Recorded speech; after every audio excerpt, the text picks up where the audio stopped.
Thank you so much for that lovely introduction. I'm really glad to be here this afternoon to talk to you a little bit about some of my research focused on father-child relationships and children's social and emotional development. And this is, I don't know if I can do the little thing. That's okay, it doesn't matter. This is actually my husband and my daughter at a hockey game. So they're doing a father-child activity. She doesn't like hockey at all. It's all about the donuts. So at Nationwide, you can get Tim Hortons donuts. So he bribes her with donuts to get her to go to hockey with him. Okay. So just to give you the broader view of what I focus on in my research, I have three major areas of focus. The first is on co-parenting relationships, as was mentioned in the introduction. And co-parenting relationships have to do with the extent to which parents cooperate as a team in raising their kids. So I'm really interested in how parents work together as parents, especially mothers and fathers, and how they work together. I also have done a lot of research on father-child relationships, which is what I'll focus on today. In particular, I'm really interested in variations and how involved fathers are in raising their young children, sort of where those differences come from and what those differences might mean for children's development. And then the third area, which we'll get into a little bit today, that I study is really the transition to parenthood. So I'm very interested in the experience of parents as they become parents for the first time, and the development of parent-child and these co-parenting relationships between parents across this critical transition into parenthood. So I got to give you a little background first in some of the modern history of research on fathers. So at least in the realm of developmental psychology, and I'm a developmental psychologist by training, in the 60s and 70s, there was some, this is before I was born, so this is the history here. There was research to really establish fathers' legitimacy as parents. And what I mean by this is there really had to be some research to establish that fathers could respond sensitively to infants and young children, just like mothers do, you know? That when children were distressed, children would go to fathers for comfort. So this was very basic stuff here. And so one of the most famous researchers who did some of this work is Michael Lamb, and these folks really did establish that yes, you know, children will go to fathers when they're distressed. In fact, some children prefer to go to fathers when they're distressed. That children form attachment relationships, these close bonds with fathers as well as with mothers. And so this sort of laid the foundations for, hey, you know, fathers can do this stuff too. You know, maybe they don't do it as often, you know, on the average, but we should be, you know, looking into this more. Then in the 70s, there was this change in ideals for fathers, documented really well by some historians. So, you know, whereas in the 50s in the US, you know, you kind of have your stereotypical dad, yeah, kind of play with the kids, you know, maybe play some sports with the kids on the weekend, you know, have a barbecue, maybe in between golf games or whatever you want to picture. In the 70s, a new ideal emerged that really said that fathers should be involved in raising their children more directly, that they should be working alongside mothers, nurturing and doing some of the day-to-day grunt work of child rearing, okay?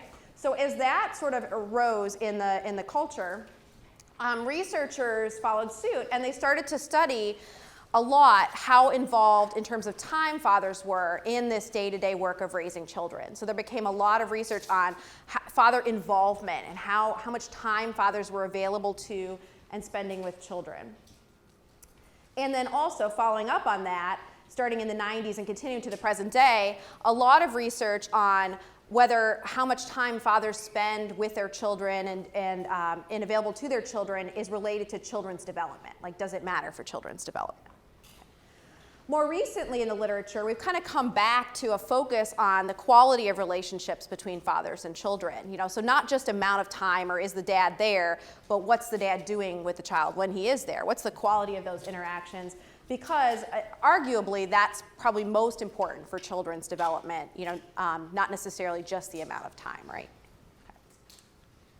So, you know, why focus on fathers? Why is there now this continued persistent interest in fathers? I think there's a couple of good reasons. One is that fathers are, in fact, more involved in the day-to-day raising of their young children than ever before. The time use studies have documented that fathers now spend more time with infants and young children than they have in prior decades, since we've pretty much been measuring that. Also, there's been some interest in differences that people have observed between mothers and fathers' interactions with children. Okay, some of you guys probably know what I'm talking about here, have an idea. So some have pointed out that fathers' interactions with children tend to be characterized by play. Okay, fun. They're fun. They tend to be maybe more exciting, more emotionally arousing. There's more roughhousing. And so people have noted those differences and wondered whether those might be significant for children's development. And in fact, there's a theory out there that suggests indeed that fathers have a special role in what's called the activation relationship between the parent and the child.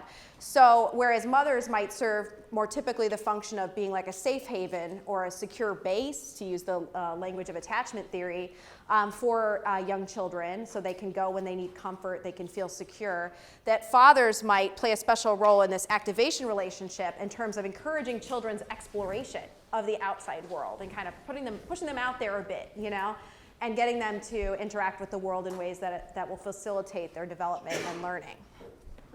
So this is why I think there's still a lot of interest in fathers and why it's really persisted over time. Okay. But I would say that the state of the art, the state of the research on fathers still lags behind research on mothers in many ways. And so hopefully this will illustrate this point for you. So when researchers study mothers, what do we typically do? Well, first of all, nobody studies mother involvement, okay? It's not even really a construct. People assume that mothers are involved in raising their children, right? So think about how different that is, right? There's this whole literature on father involvement, but there's really no literature on mother involvement. It's assumed, okay? So once you assume that in terms of parenting, right, a lot of the research has focused on the quality of mother-child relationships, okay? In developmental psychology, in that tradition, really videotaped mothers interacting with their infants and young children and looked at the quality of those interactions. You know, how sensitive is the mother being to the child's signals and so forth. And also, to some extent, we ask mothers to report on their parenting experiences, maybe to report on their parenting self-efficacy or their confidence in their parenting skills, right? Or the stress they feel associated with parenting, okay? So we get a lot of information from mothers themselves. Whereas in studies of fathers, this is still typical. The primary way fathers have been studied is by asking mothers, okay? Really, it's true. Okay. And asking mothers some pretty basic stuff, especially when you make the comparison, right? Asking mothers about whether the father is present in the home, so father absence, how much contact the child might have with their father, especially if it's a non-resident, if the father is non-resident, right? Support in terms of cash support, child support, or in-kind support. You know, does the father buy things for the child needs and so forth, school supplies, backpack, diapers. And then also asking mothers about father's involvement with the child. You know, how much time does the father spend with the child, or how often does he engage in certain activities with the child? Okay, so most of what we know about fathers is actually via mothers. And there, you know, I'm not trying to, there's a lot of practical reasons for that, of course, but it is a big major difference here. Somewhat less frequently, fathers have been asked to report on aspects of their parenting experience, their parenting confidence in their skills, their self-efficacy, their parenting stress. There is some research out there that does that. And most rarely, I'd say, do researchers observe fathers in action. Do they actually observe the quality of father-child interactions, which is, you know, in contrast to that being such a focus of the history of research on mothers and mothers' parenting.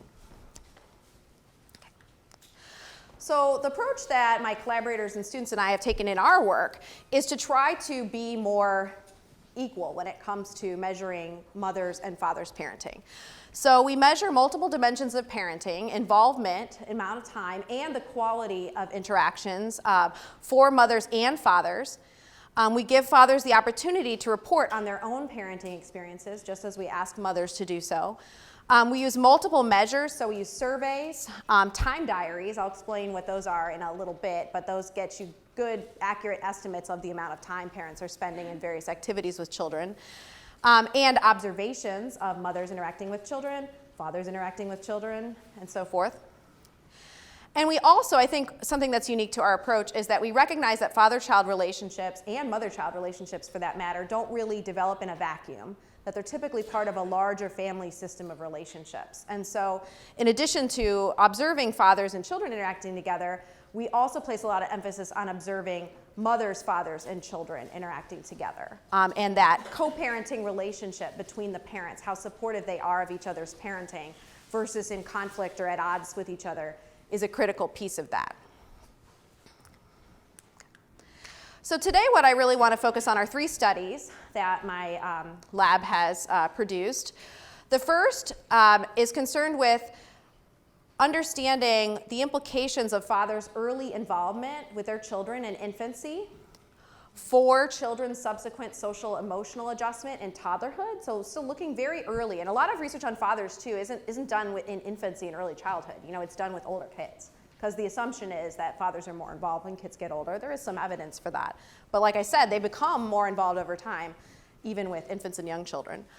And then in the second study, we'll take a step back to look at maybe where some of those differences in fathers, how involved fathers are with their infants, come from. Okay? We'll look back toward the prenatal period before the child is born. And then the third study is actually focused a little later on the preschool period and looks at the role of this co-parenting relationship between the parents in associations between father's involvement and children's social emotional development. So basically, what does that mean? We look at whether that quality of that relationship between the parents actually affects the extent to which father's involvement matters for children's development. Okay, so basically, if that's a bad relationship, does father's involvement still make a positive difference, or does that have to be a good relationship for his involvement with the child to positively impact that child's social emotional adjustment? So that's the roadmap. Okay.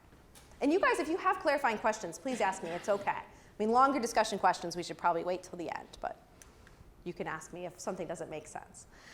Okay, so the first 2 studies I want to tell you about use data from my New Parents Project. Now, some of you, I know, looking at you, have heard about this study before.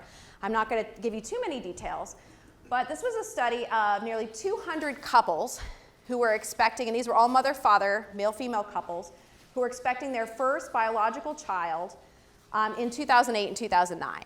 We recruited them over time. Okay, which doesn't seem that long ago to me, but it's actually quite a long time ago now, as you'll see. The kids are 7. They're 7. It's crazy. So they were all expecting their first child. Important feature of these families is that they were all dual earner couples, meaning both partners were planning to return to work after the child was born. Okay, that specification and that they had to be first-time parents and so forth resulted in a sample that's not particularly racially or ethnically diverse. It's mostly white and fairly high socioeconomic status. So I'm not going to say a lot more about that, but you should keep that in mind, that this is a very particular sample. What we did is we recruited them in the 3rd trimester of pregnancy, okay, and we assessed them and their kids, once their kids were born, using observational methods, surveys, and interviews, 3rd trimester and at 3 months, 6 months, and 9 months postpartum. That was the original study. And then we also got some funding to follow up the children in toddlerhood. And so that's what I'm going to be talking about in the first study today. So like I said, the first study, what we really wanted to do was look at whether this early involvement of fathers appears to matter for children's social and emotional development. So in particular, we explored associations between mothers and fathers' positive engagement patterns, I'll explain what that means in a second, over infancy, over 3, 6, and 9 months postpartum, and related that to children's later social emotional strengths, which were assessed when kids were 2. Okay?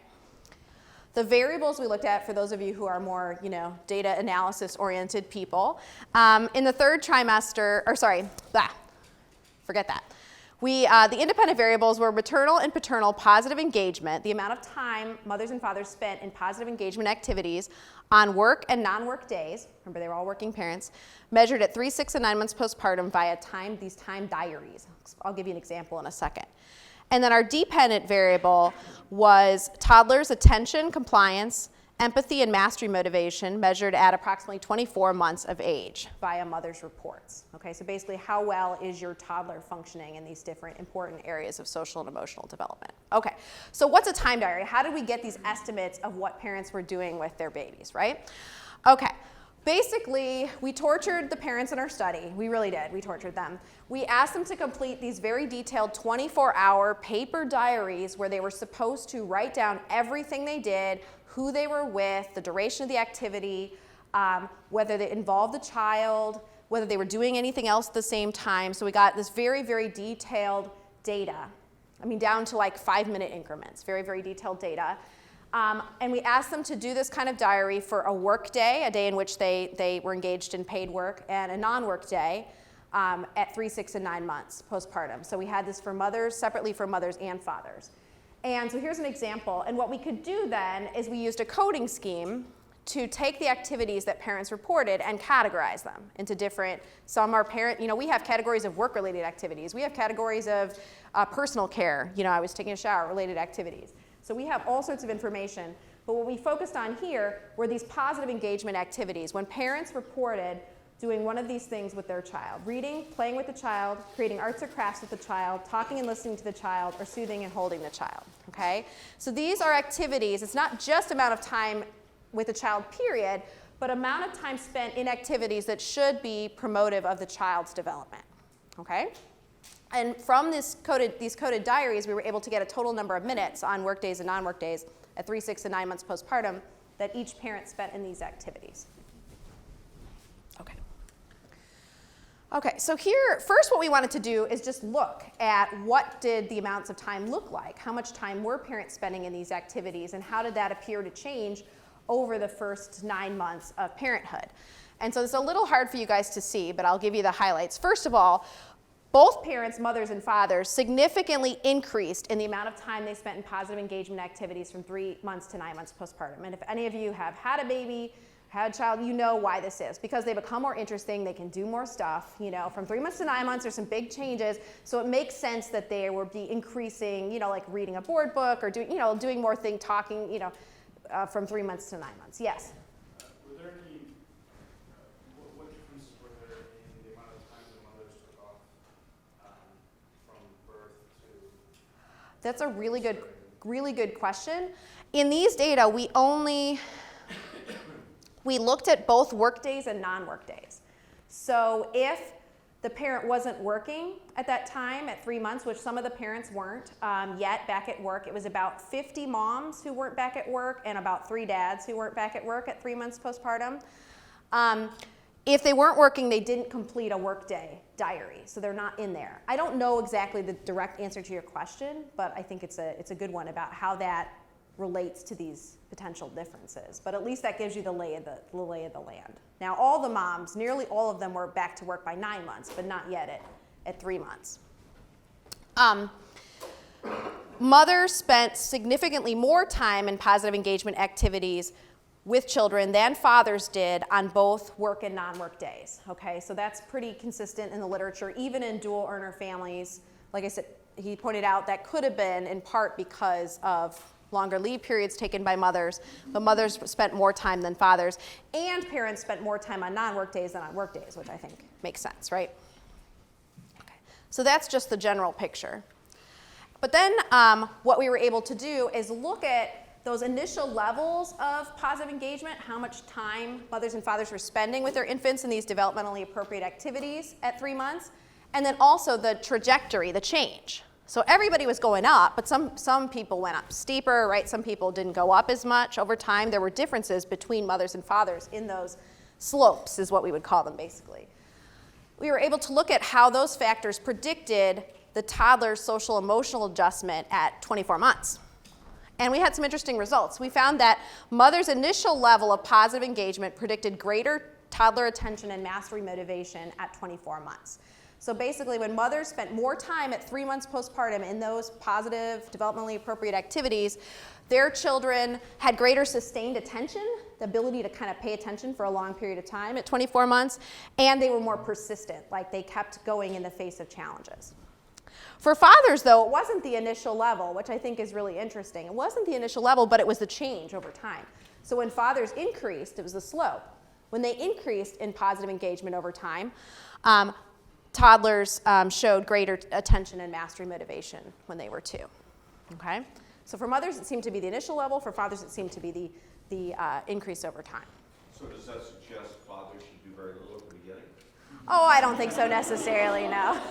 You control for the initial level, no, not necessarily. But I think it suggests that, I think it's hopeful because it suggests that even if you're not, because of work obligations or whatever, if you're not that involved initially, it's not all over. You know what I mean? It's sort of about, it might be a selective investment of fathers too, as their child gets older. So, no, I wouldn't want to suggest that.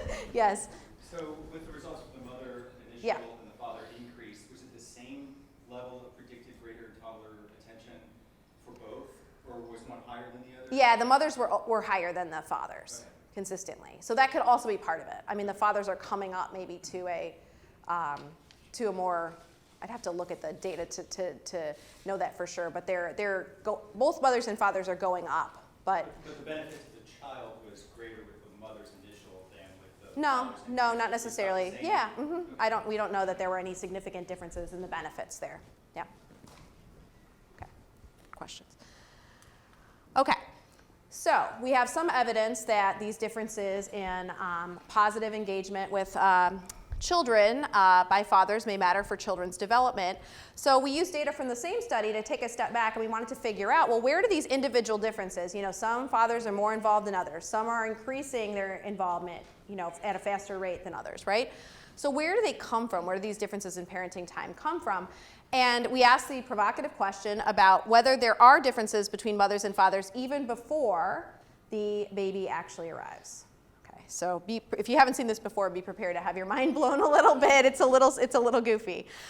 So in this study, our independent variables, our predictors, were what is called expectant parents observed intuitive parenting behavior. And I will explain that in detail in just a second. But basically, we tried to get a glimpse into the parenting abilities of the parents before the baby came on the scene. Because we wanted to see if if some parents were more kind of prepared to parent than others, and if that predicted how involved they were after their child was born. And the dependent variable then, we were specifically focused on fathers in this case, but was fathers' time in positive engagement activities at 3 months postpartum from those same diaries that I just told you about. So we're kind of going back in the past, before the baby's born, and seeing if we can explain why some fathers are more involved than others in positive engagement with their infants at 3 months postpartum. Okay, I'm watching the time too. Okay, so how in the world do you do this? How do you study parenting before there's a baby? Okay, take you back to maybe if you home economics or something in high school, something like that. We didn't use eggs or didn't use, little animatronic babies or anything like that. But we did use a procedure called the prenatal Lausanne trilog play. So it was developed at the University of Lausanne in Switzerland. And what it is it's basically an observational procedure in which expectant parents are asked to play together with a doll that represents their baby. This is usually done late in the second trimester, early in the third trimester of pregnancy, okay? We did this at home. We went to people's homes and we videotaped them doing this. Basically, you'll see a video example in a minute, but what you do is you ask them to imagine it's the first time they're meeting their baby, okay? And this is your baby, this is our doll. And to play in 4 parts. So basically, we ask first one parent to play with the baby, the second parent to play with the baby, then they should play together with the baby, and then they should put the baby to sleep in a little basket we give them and talk about their experience, okay? So it's basically supposed to simulate the different relationships within the family that develop and transform across the transition to parenthood. These interactions are videotaped, and it turns out you can get a lot of rich information from these interactions. They're like 4 minutes, but it's amazing how predictive these interactions are of lots of things that happen after the baby's born. For the purpose of this study, what we focused on is that we had coders watch the videos and rate expectant mothers and expectant fathers on intuitive parenting behavior, basically how comfortable they looked with the doll, how much they treated the doll like a real baby, how much they showed sort of prototypical parenting behaviors. And yes, this is what our doll looked like. We, it was basically rice sewn inside a gender-neutral color infant footed sleeper. And then we didn't want to imply any particular racial or ethnic background, so we decided on a green head with polka dots. There's no facial features or anything, so expectant parents are supposed to be able to project whatever they are thinking about their child onto this doll, right? Okay. Video in just a second. So what is this intuitive parenting that the coders were looking for? Okay, it's a 5-point rating scale, and higher scores indicate a greater frequency and intensity of these intuitive parenting behaviors. Behaviors that the coders looked for were things like holding or facing the baby. So you can see this is my collaborator Claire Camp-Dush here with one of the babies holding the baby just like a real baby. We love that. At appropriate dialogue distance, using baby talk or smiling at the baby. You might think this is silly, but most of the parents do it. So it's just the way you do it. Caressing or rocking, exploring the baby's body, touching the baby's little arms and feet and things like that. Showing concern for the baby's well-being, like, oh, you're tired, aren't you? It's time, yeah, it's time for your nap. And this was rated separately for expectant mothers and fathers. So here's an example, hopefully this will work, of this procedure. It's edited so you can kind of see what one family's reaction is to it. This is our family. We got permission to show their video like everywhere. It's really funny. You'll like it. Wait, if I can show it. Hang on. Maybe I just have to click with the mouse. Yeah. If I can show it. Now we're going to ask you to do some role playing. It may seem silly, but parents usually find it to be fun. We need you to imagine the moment when the three of you meet for the first time after the delivery. Please split this out in 4 parts. First, one of you plays with the baby alone, then the other one plays with the baby alone. And please play with the baby together and finally let him or her go to sleep and talk together about the experience you just went through. Okay. Hi, baby. Aren't you cute? I bet your mommy and daddy are so excited to meet you. See, here they are. Here's your mommy. Here's your daddy. Think they want to play with you, so I'll put you down right here.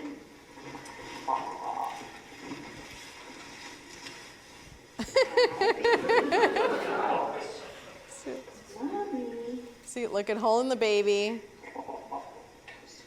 touching the baby's face, snuggling with the baby, patting the baby's bottom.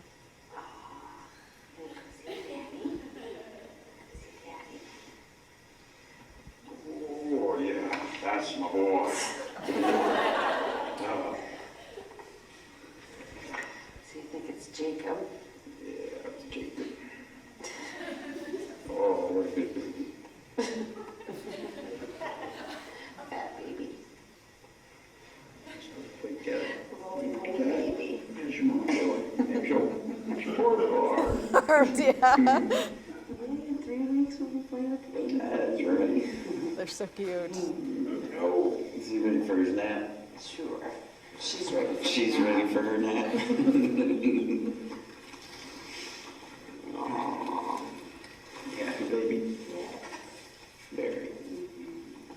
Lovely. How soon do we get to go home? Yeah. Can't wait to get the baby home. Yeah, they're not typical, by the way. We were able to go to them. I don't know if it's still up there, but we had their video on our website because we were able to go to them and say, we had special permission, like, your video is so cute, can we just please use it and show it to everybody? And so they gave permission to do that. So the kissing and everything is not typical, but you can see some of the behaviors we were looking for in terms of holding the baby and touching the baby's body and so forth and talking to the baby. Okay. So first what we wanted to do was look at overall similarities and differences between expectant moms and dads in the frequency and intensity of these intuitive parenting behaviors. And so we just did a mean comparison, an average comparison of how strongly the mothers and fathers were rated on this intuitive parenting measure. And what you can see here is that on average, mothers did demonstrate more frequent and intense intuitive parenting behaviors than expectant fathers did. Okay, there was an average difference there. And it's a moderate, for those of you interested in the stats, it's a moderate gender difference there. Okay. I also should say, because this is a common question, I mean, I in the undergraduate and graduate programs I work in human development and family science, we have many, many more women than men in terms of undergraduate and graduate students. But the coding team that coded these observations did include 1 man and 1 woman on purpose to make sure there wasn't necessarily a bias against the men as much as we could. But what was interesting is that pattern was not observed in every couple. So I love to show this. I think it's really interesting. So in general, there was a pretty moderate correlation between parents' intuitive parenting of a 0.54. So when one parent was more intuitive, the other parent was more intuitive too. And since this is before the baby's born, you wonder if parents are kind of choosing each other on this basis almost. In 53% of the families, the average pattern prevailed where the mother had a higher score on intuitive parenting than the father. But in 37%, over a third of the families, they had approximately the same score. So it wasn't the case. There was a huge chunk of families where the mother didn't necessarily have an advantage over the father. And in 10% of families, the father actually was rated higher than the mother, the expectant on intuitive parenting. So there's quite a bit of variability here. We also asked the question, we wanted to know and take advantage of some of the other data we had. We had a lot of survey data on the parents before in the third trimester. So who are these intuitive dads? What explains some of these individual differences? And it turns out that I think intuitive is a really poor label for this. I mean, I didn't make it up, but it's a poor label for these kinds of behaviors because we found that fathers with greater education and income showed stronger and more frequent intuitive parenting behaviors. And also fathers who had more progressive beliefs about parent and gender roles. Basically, they were more likely to subscribe to that ideal of father as co-parent. So it seemed that demographics and also some beliefs were potentially driving some of these differences in intuitive parenting. Another interesting finding was that one of mother's characteristics was also related to the extent to which fathers showed more or less intuitive parenting. And that was when mothers actually had less confidence in their own parenting skills in the third trimester, they were actually lower in confidence, fathers were more intuitive. So there was almost a compensatory pattern going on there where there were some mothers who just weren't that confident and they were more likely to be paired up with fathers who were higher in intuitive behavior. Yes?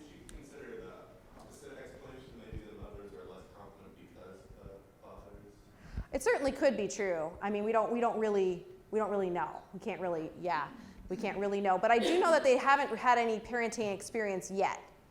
So it could be that they're pairing up in some way, or as they're paired up, occupying these sort of different spaces in the parenting realm before the baby's even there.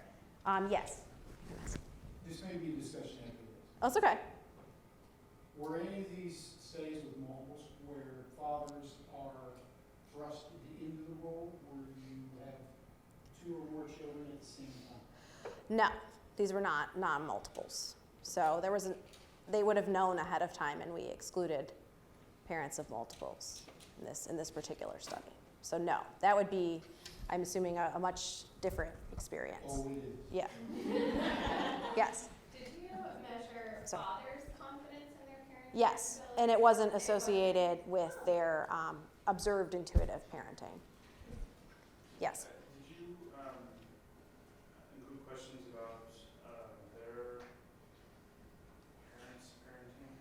Yes, we had a few questions about that. They weren't related to the observed intuitive parenting, but that could be because it turns out there aren't necessarily very good measures of your own experiences being parented in your family of origin. And also there's evidence it can go different ways, right? So if you had a father who modeled really good stuff, then you might be, more intuitive, or you might be better.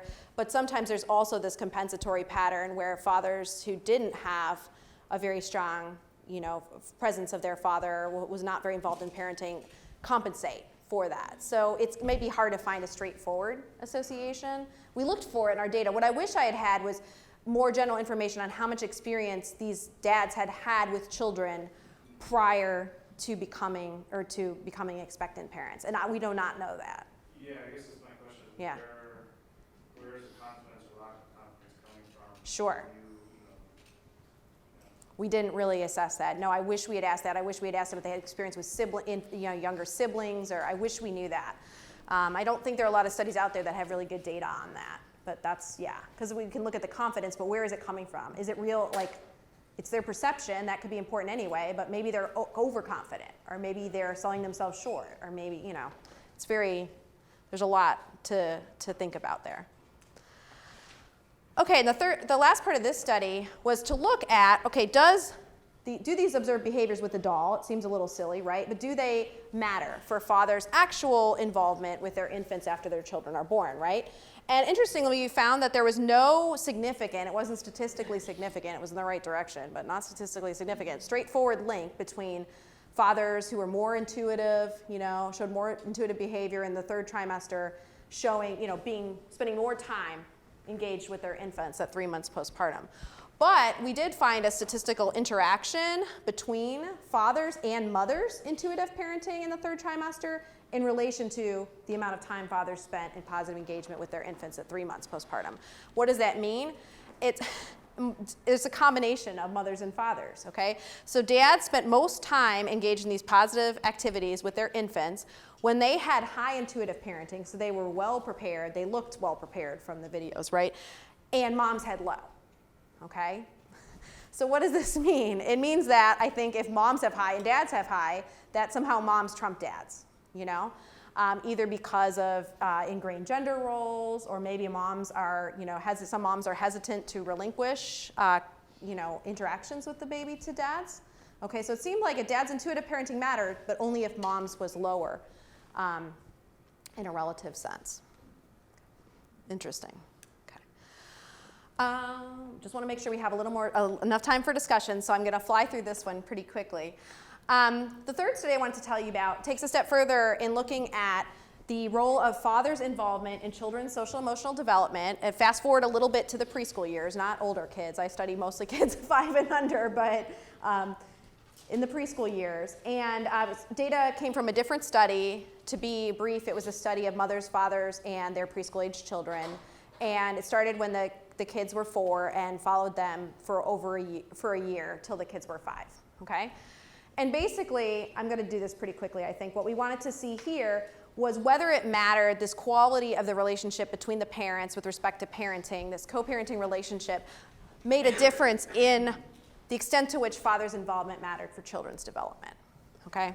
So I'm going to skip. So basically, this is the picture here, okay? We wanted to see if the quality of that co-parenting relationship, how supportive the parents were of each other's parenting, moderated or affected the strength or direction of the association between the extent of father's involvement, and for the purposes here, I'm focusing on their involvement in these positive engagement, play-type activities with children, and children's social-emotional adjustment. So in some ways, it's like an extension of the first study, fast-forwarding a little bit older to older kids, and then looking at the role of this co-parenting relationship between the parents. Okay.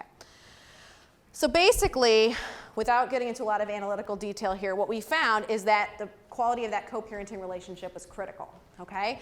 So here's an example.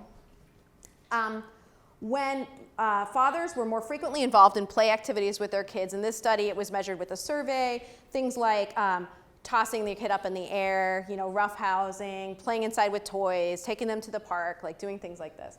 When fathers did that stuff more frequently, children had fewer anxiety and depressive symptoms, okay, over 1 year's time, but only in the context of a supportive, strong relationship between the parents, okay? So that quality of that dynamic between the parents really seemed to matter, okay? And similarly here, the same was true when we looked at a different outcome, social competence. So how this was measured or reported by teachers in preschool. So like how good are the kids at sharing and taking part in, how good are their social skills and so forth, taking part in classroom activities. Again, when that co-parenting relationship between the parents was supportive and positive, father's involvement was great. But in this case, actually, when there was not a good relationship between the parents, just because fathers were more frequently involved in play didn't mean that children had higher social competence. Okay, actually they had lower social competence. So think about it this way, the broader context of the family in which mother-child and father-child relationships are operating, the quality of those relationships, that context makes a difference, okay, in terms of just so it's kind of a nuanced picture, right? Just telling a father, or a mother for that matter, to do more of these activities, may not in and of itself bring benefits. It depends on the quality of those interactions and the quality of the other relationships in families. Yes? How again did you evaluate the co-parenting? We observed in the laboratory mothers, fathers, and the child interacting together. And we coded the frequency and intensity of behaviors between the parents while they were interacting with the child. We gave them something to do, play a game together, make a puzzle together. And we looked for supportive incidents. So if one parent directed the child to do something to the other parent, like back it up, or did they undermine it? Were they able to sort of cooperate and work together with the child? Or were they working at cross purposes with each other? Does that help at all? Yeah. Okay, sure. I know, it's a lot to process here. Okay, so basically the take home from this study is that the combination of a highly engaged father and a supportive co-parenting relationship was most predictive of the good child outcomes. Okay, that it may matter the context in which these frequency of engagement and activities happens. Okay, so sorry I flew through that. but I really want to leave some time for more discussion. So to summarize here, fathers' early involvement is associated with children's social-emotional competence. Fathers' early involvement can be forecasted to some extent by their prenatal intuitive parenting, if we also take into account, mother's intuitive parenting. And father's involvement and its associations with children's development appear to depend on mother's preparation for parenting, as I just said, and also the quality of the interparental relationship, that co-parenting relationship with respect to parenting.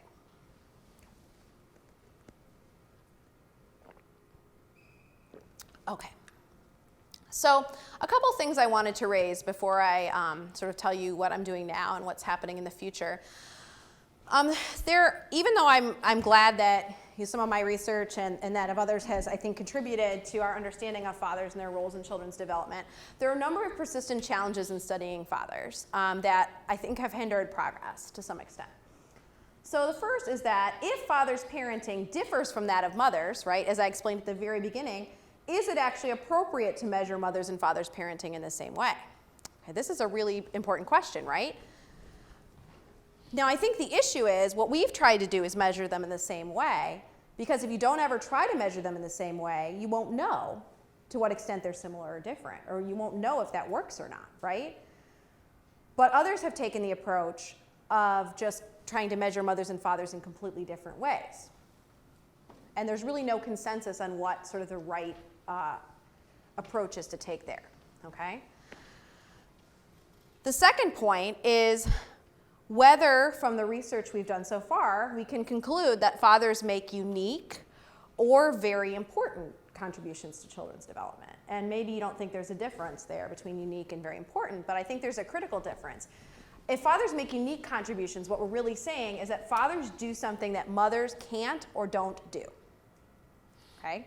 That they are that's really what unique means in the general sense. Okay? That they're doing something that mothers don't do or can't do. Okay?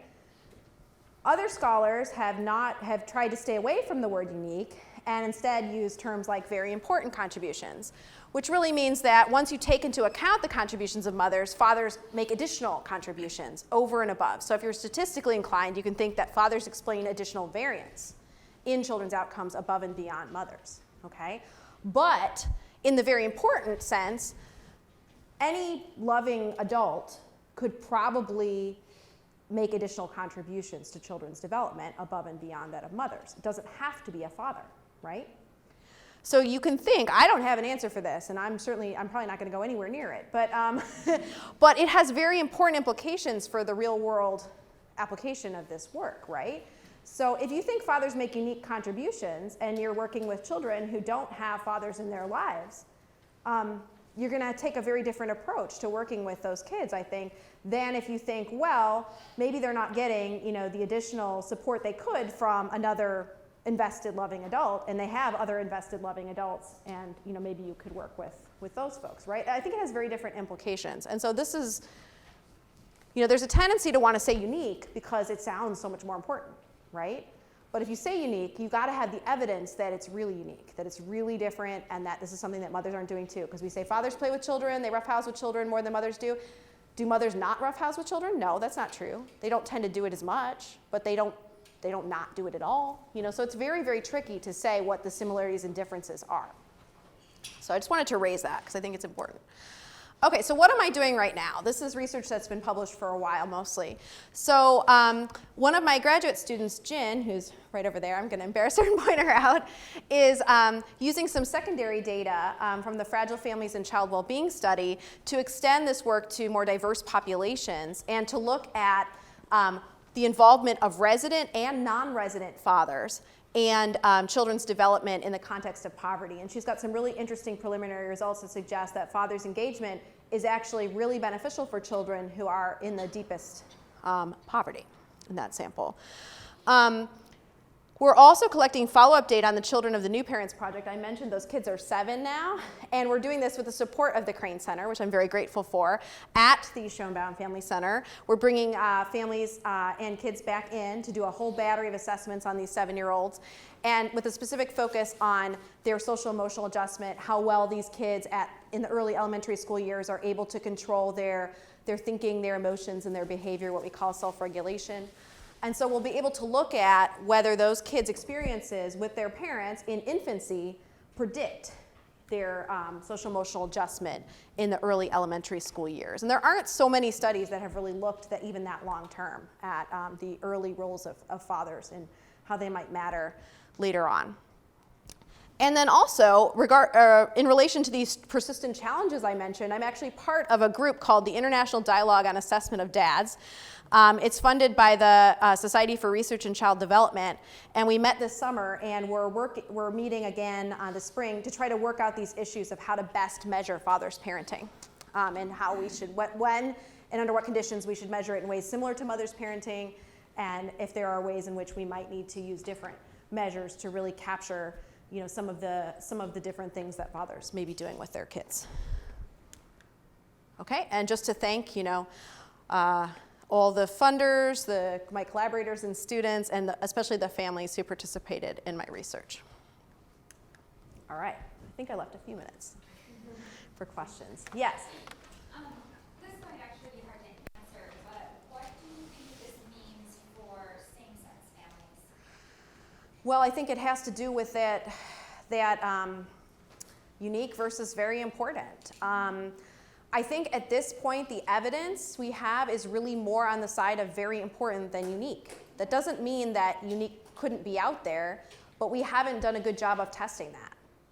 We haven't done a good job of validating measures and saying, okay, this is what fathers do, and this is what mothers do. And most of the research suggests that children benefit from having two, loving, invested parents, regardless of their gender. I think that the side is more on the very important than the unique, at least the evidence at this point, but that's because we haven't really wanted to do what we need to do to really attack that hypothesis. Do you know anything about measurement when you're thinking about families and then same-sex families? Because, like you said, you're not even sure if you should be measuring mothers and fathers in that type of Yeah. family the same way. And so would you measure involvement for same-sex partners in the same way that you would depending on their gender or depending on role? Yeah, there's still not that much research on that, and I think we don't know. I mean, I think we also have to be careful when we're applying measures to a new population. The measure that I can just give you an example, the measure that I use of that observed co-parenting quality between the parents when they interact with their child and how much they're supporting or undermining each other's efforts to work with the child, that type of observational procedure has been applied with families with 2 moms and 2 dads, and there's a study published in Child Development. But again, we don't really know whether that means that that's the most appropriate measure, but it was applied and found that actually the families, if you want to know, it's very provocative, found that the families with the 2 moms were the most supportive. The families with a mom and a dad were kind of in the middle, and the families with 2 dads actually had the most conflict in parenting. So I don't know. That's what that one study found. It's very intriguing. I don't know.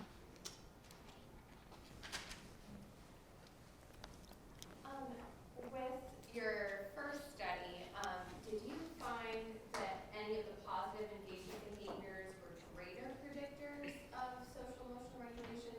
Like you were saying that fathers tend to play more actively with their kids. And was that a bigger factor maybe than a father reading to a child or something like that? We didn't look at it at that. We didn't parse it into that level of detail. We might be able to do something like that for the non-work days, but the minutes on the work days were constrained enough that, and I should also say, I don't think I mentioned this, but it wasn't the involvement, the engagement on the work days that mattered. It was only the engagement on the non-work days, which I think is a really important message for working parents too, because you just have limited time on days that you're engaged in paid work. Both mothers and fathers have limited time So we might be able to do something like that, but again, we didn't really ask, I mean, the types of activities we coded, we might even have to go back and recode them if they were saying, because most parents would report playing. They wouldn't be more detailed than that, you I know? was wondering if we have some researchers at SOC that look at motor competence in early childhood and how those skills have to be taught in early childhood. And Right. that maybe could be a role that fathers are more involved with than Yeah. mothers. So.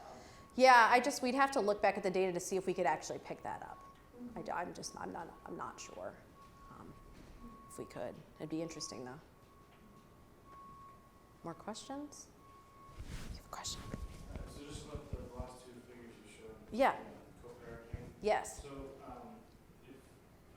those were high and low co-parenting with high father engagements. Yes. So, I'm wondering if you looked at high co-parenting with low father engagement, where that would fall Ah. scale in terms Yeah. of variables, cognitive variables. Well, we did. I mean, we basically, what you do is you kind of look at all the combinations. And what was interesting here, so this was low positive co-parenting and relative to the sample, so like below the mean, basically 1 standard deviation below the mean of father's involvement in play. Here, it was about here. Internalizing is about, there really wasn't much difference when fathers were not very involved. The co-parenting didn't matter. That's another way to look at it. When fathers were highly involved in those play activities with their children, it was really when parents were highly supportive of each other's parenting that you saw those reductions in kids like anxious and withdrawn behaviors at school reported by their teachers. Whereas father's play didn't really seem, how frequently they're involved didn't really seem to matter as much in the context of a less supportive co-parenting relationship. You know, so you can think about it. Maybe the mothers are really promoting the father's involvement. You know, maybe we don't know really which direction it's going. If the mothers are supporting the fathers, then maybe the father's parenting is more impactful, you know, or something like that. And then the other one with social competence, this one's a little harder to explain because what we see is when the co-parenting relationship is very positive and supportive, as fathers play more, children are more socially competent, great, makes sense. But actually, when the co-parenting relationship is bad, it's less good, less positive, as fathers played more, children's social competence actually declined. But that could mean that low positive co-parenting includes conflict. So it could mean that, you know, when there's conflict between your parents, you know, maybe there's a reason you're spending more time with one parent than the other. You know, you kind of have to think about what that situation might be like, but it didn't appear to be optimal, if that helps. Yes? That kind of makes sense to me. Like, you know, the kids getting mixed signals, so they Yeah. don't know what to do in social situations. So even if the dad's doing great, the kid's still getting mixed signals. Yeah. They don't know how to- Exactly, that's what I think, yeah. Or maybe they're getting, the mixed signals are maybe very different interactions with their mothers and their fathers, and that might make it hard to kind of bring that all together and transfer it to the preschool setting. Yeah. Okay. Other questions? Sorry I had to fly through this. I'm glad you guys asked me some questions about it. Yeah. Well, I want to go to your question about whether fathers have a unique Sure. parenting involvement or a different kind or something. But purely anecdotally, it seems to me that, and maybe that fathers tend to be a lot more physical. In part, again, I'm not trying to stereotype, but Sure. they're stronger and they do kinds of things maybe because they're stupid or two. They move the child, you know, even very No, young. you definitely see that. You definitely see those kind of average level differences. Mothers, Yeah. probably because they're smarter.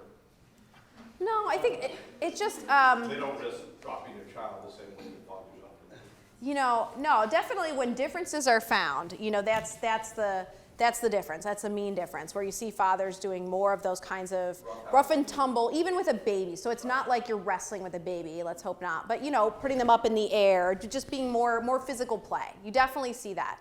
Again, but with any gender difference, right, it's so hard because there's still a lot of overlap. So that's I think the tricky thing. So it's very hard to say that, you know, there are a lot of conditions, I think, that have to be met before you can say this is really a unique function of fathers. But it's definitely observed, the observation is there that they do more of it than mothers do. So then we have to figure out, okay, so does that mean we have to measure their parenting in an entirely different way? Is this a feature of their parenting that's not really a feature of mother's parenting? Or is it a feature of both mothers and fathers parenting, but in different quantities?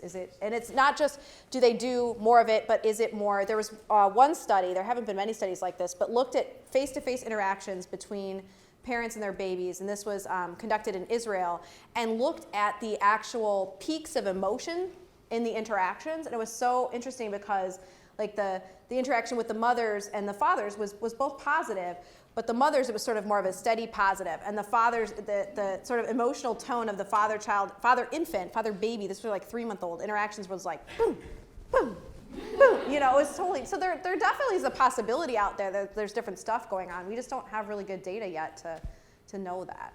Yes? I don't know if this is helpful to anybody in the room, but I watched recently this study of a doctor who did a study similar to this on parenting, and what he found out for me was very interesting because he was saying how when it comes to like mothers and the role that they play, in particular in single parents, but mothers period, that the emotional connection that the mother had with the child because she's the one that carried that child is more than likely different than the emotional connection of the father because he didn't go through that. So we tend to make more emotional decisions and give our children more chances based off of emotion and do things where we interact with our children based off of emotion and concern and empathy and all that, whereas fathers don't, you know, so it's not that they're stupid, but, you know, fathers don't, and fathers play more of that strict role.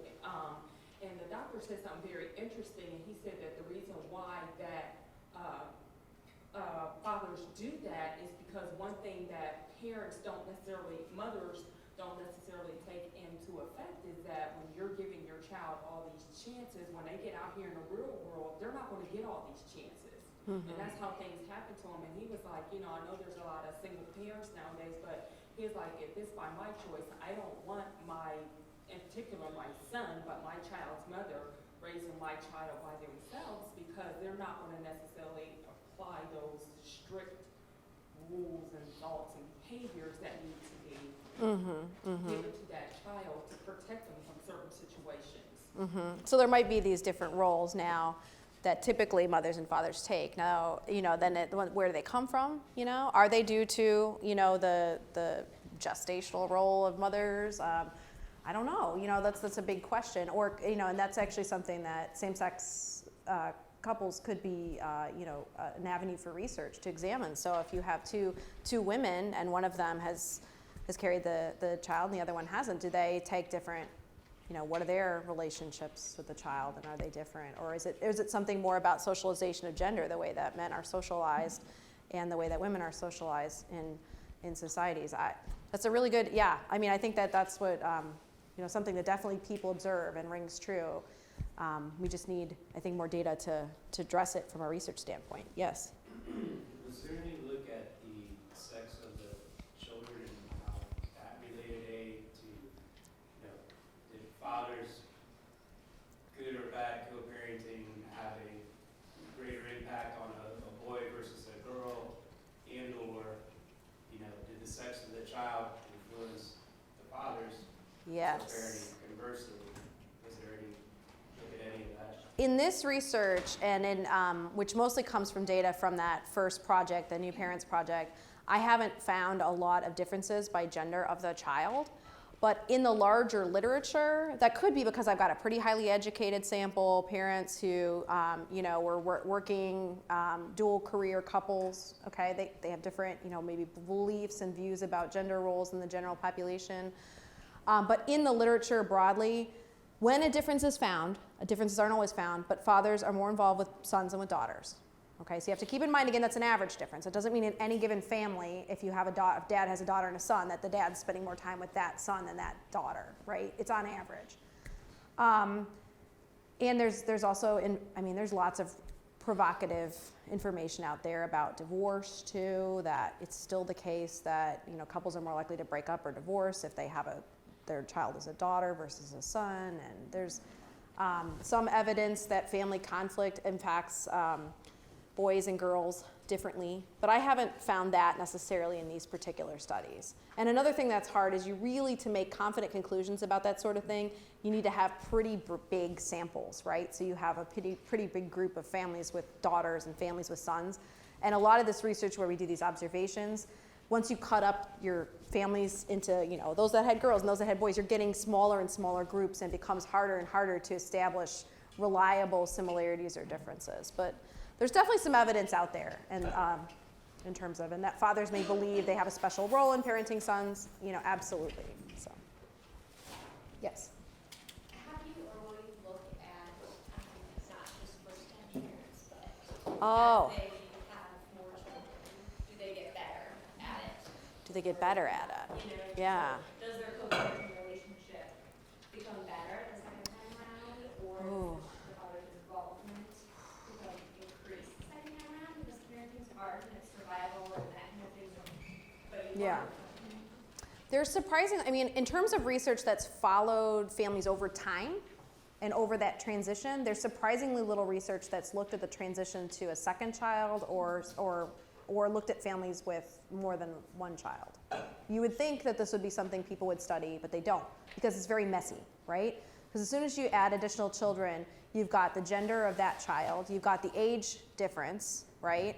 So as soon as you bring in siblings, it gets really complicated, and researchers don't necessarily like complicated things, right? We wanted to keep it as simple as possible. So one of my friends has a big study out of the University of Michigan that looks at the transition to a second child. But she's like one of the few people that's ever tried. And it's a pretty big study for this kind of research too. It's like 200 to 300 families where they had a firstborn, and then they were expecting the second child. And so she followed them from the pregnancy with the second child and is continuing to follow them over time and looking at how, say, co-parenting relationships develop and change. So we don't know yet. I think that her study will tell us something about that.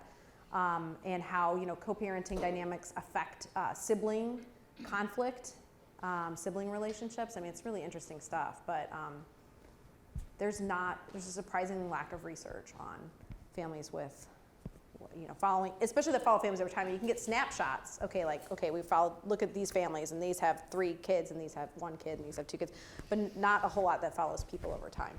Yes. Piggyback off of what she said, I'm just curious, was your study based off of age groups at all? Like younger compared to people that had a child, whether it was their first child, later in life? No, we didn't really, we have a range of ages, but they tend to be older families because, again, I think because of the dual earner criterion and so forth. And also we didn't apply to be able to include couples where they were under 18, so we don't have any, by the strictest definition, teen parents or anything. But that would be really interesting to study, to look at, a younger group of parents versus an older group, both becoming parents for the first time. But most of ours were average or older than average, yeah.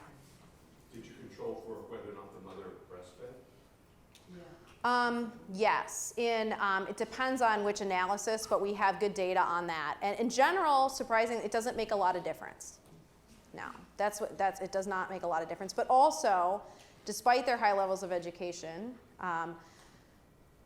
the women in our study breastfed for a surprisingly short period of time. Very few of them make it to like a year, the recommendation.